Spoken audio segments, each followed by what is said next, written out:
Assalamualaikum warahmatullahi wabarakatuh.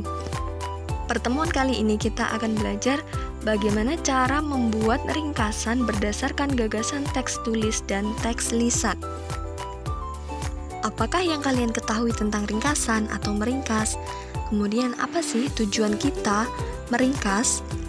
Dan bagaimana langkah-langkah membuat ringkasan? Mari kita bahas pada video berikut ini. Ringkasan adalah penyajian karangan, karya, ataupun suatu peristiwa yang panjang dalam bentuk teks yang singkat dan efektif atau tepat. Nah, apa sih kegunaan kita atau tujuan kita meringkas?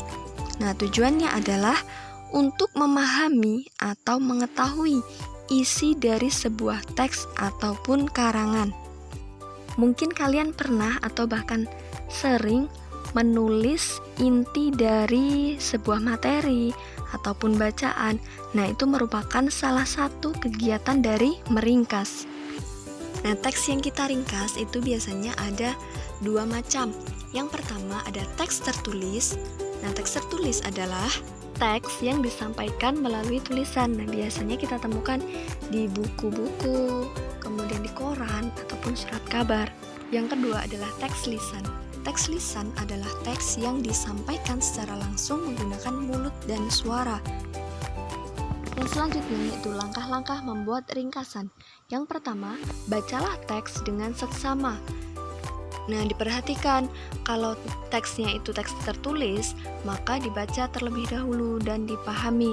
Nah, apabila teksnya itu teks lisan, maka didengarkan dengan baik-baik. Kemudian yang kedua yaitu dicari gagasan pokok dan gagasan pendukungnya. Nah, apa itu gagasan pokok dan gagasan pendukung? Sudah dibahas pada materi sebelumnya. Langkah yang ketiga yaitu rangkailah gagasan pokok dan gagasan pendukung yang telah kalian catat tadi. Nah, kalian buat itu menggunakan kalimat baru. Maksudnya yaitu menggunakan bahasa kalian sendiri.